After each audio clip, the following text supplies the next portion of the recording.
Hello everyone, आज हम chapter 9 की एक कहानी है जिसका नाम है ओरे चुरंगन मेरे, उस पर बात करेंगे।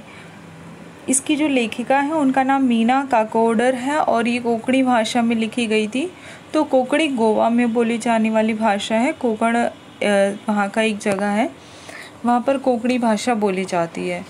तो इस कहानी जो हिंदी में अनुवाद की गई है, ये कहानी, इस कहानी में हमें देखने को मिलता है कि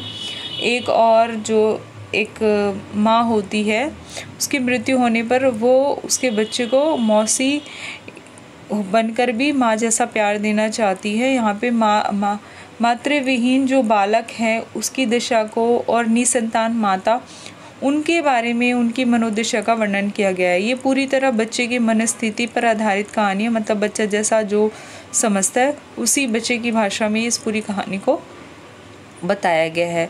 और बहुत ज़्यादा आसान सी कहानी है, 5 मिनट में ख़त्म हो जाएगी। तो ज़्यादा देर ना करते हुए हम सबसे पहले मीना काकोडकर के बारे में थोड़ा सा जानेंगे, उसके बाद इस कहानी पर बात करेंगे।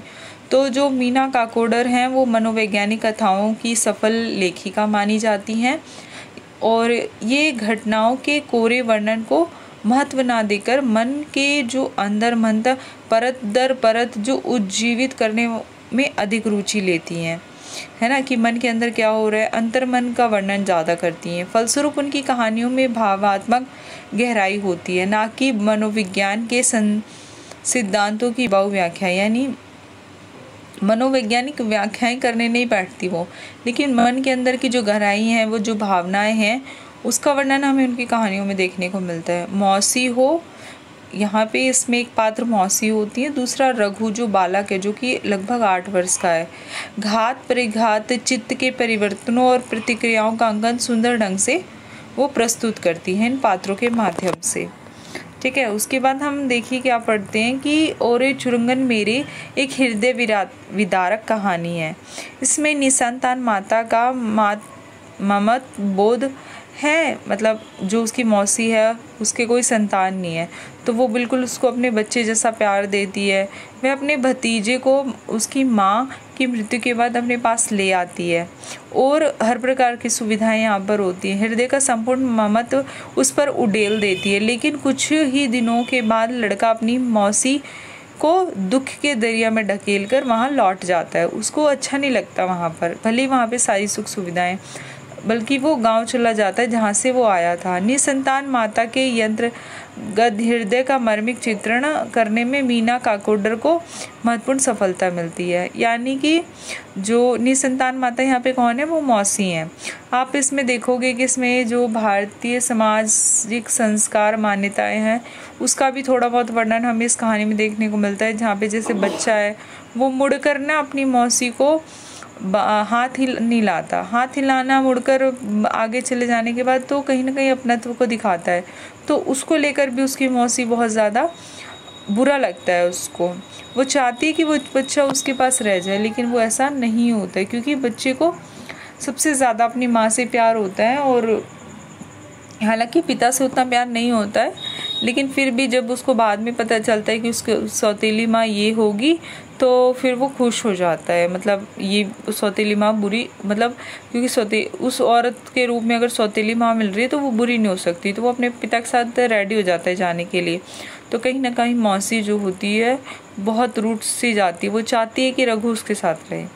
ओरे चुरंगन मेरे कहानी के प्रारंभिक पंक्तियां हैं कि माँ की मौत को 2 दिन गुजरे थे। बच्चे का नाम था रघु और वो 8 वर्ष का था। और फिर उसके बाद हमें देखने को मिलता है कहानी में मातृत्व की भावना को महत्व दिया गया, लेकिन ये प्रक्रिया में मातृहीन बच्चे के मनोविज्ञान को भी बड़ी शिद्दत के साथ चित्रित किया गया है। जहाँ एक और मौसी जो है मातृत्व की भावना से भरी पड़ी है, वहीं पे माता के बिना माँ का जो बच्चा है उसकी मनोवैज्ञानिकता का वर्णन भी हमें यहाँ पे देखने को मिलता है। मनोविश्लेषणात्मक वर्णन है यहाँ पे। रचनाकार की जो मनोवैज्ञानिक सूझबूझ है का परिचय यहाँ हमें देखने को मिलता है। ठीक है, बच्चे के लिए माँ सब कुछ होती है, पिता के साथ वैसा लगाव, जुड़ाव, प्रेम भाव बच्चे का नहीं हो पाता है जितने की माँ के साथ होता है।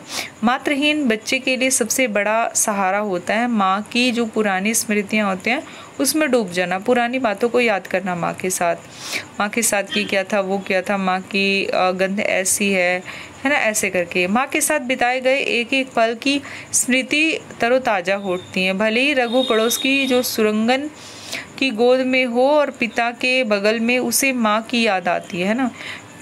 और उसके बाद यहाँ पे सुरंगन जो होती है बाद में पता चलता है कि वह उसकी सौतेली माँ बन रही है। सुरंगन उसको अच्छी लगती है।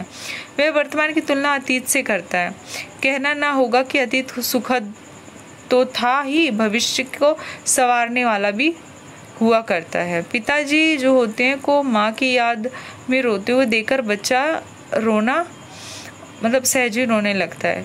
पिताजी उसे सहलाते हैं तो रघु को अपनी माँ के सहलाने की याद आती है। अगर माँ से अधिक प्रेम मौसी बच्चे को करती भी है तो भी क्या मौसी माँ हो सकती है? बच्चे के लिए माँ का जो स्थान है कोई दूसरा नहीं ले पाता है। माँ माँ होती है और मौसी मौसी, है ना। और उसके बाद फिर हमें आगे देखने को मिलता है,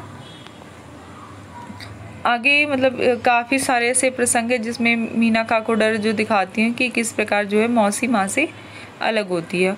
मौसी ने रघु को सौतेली माँ की बहुत सी कहानियाँ सुनाई थी। सौतेली माँएँ जो होती हैं वो बुरी होती हैं, बहुत सारा कष्ट देती हैं, बच्चों को मारती पीटती भी हैं।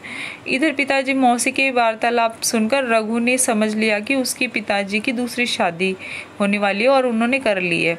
तब यह सोचकर उसे रोना आता है कि माँ की याद में हिचकियों पर हिचकियों वो भरता है। ऐसा प्रतीत होता है कि कहानीकार ने आंखों देखा हाल ही नहीं बल्कि अंगों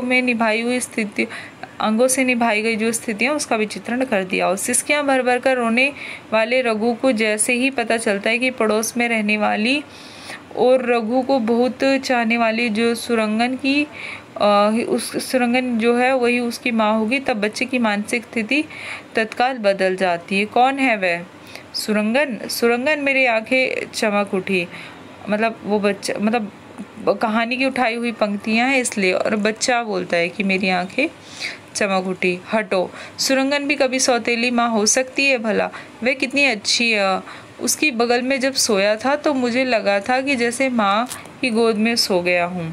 उसके बाद बच्चा फक्र से हंसता है और कूदकर पिता की गोद में चला जाता है। मौसी छोड़कर पिता के पास चला जाता है तो क्षण भर में रूठ जाना, फिर जल्दी से मान जाना, संतुष्ट होना, यही तो बालक की स्वभाव होते हैं।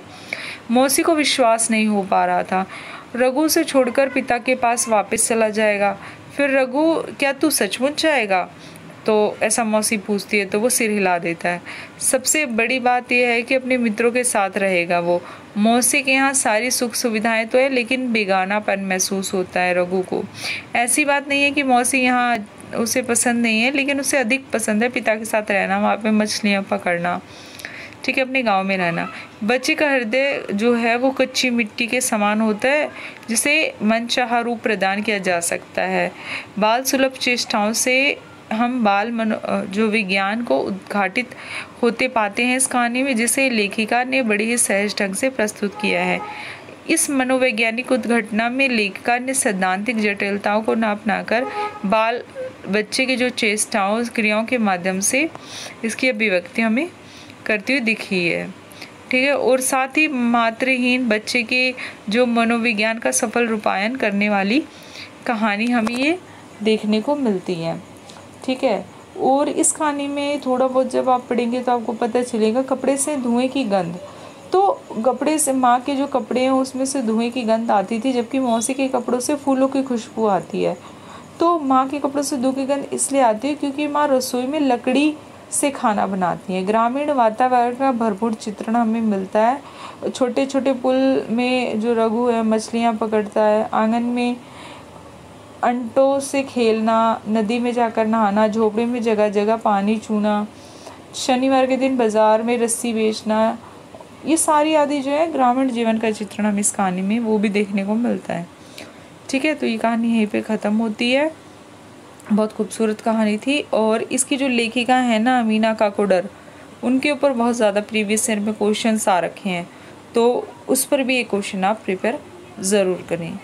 Thank you so much, take care, bye bye. Please video को लाइक करें, इतने कम टाइम में हमने इस पूरे चैप्टर को कवर कर दिया है।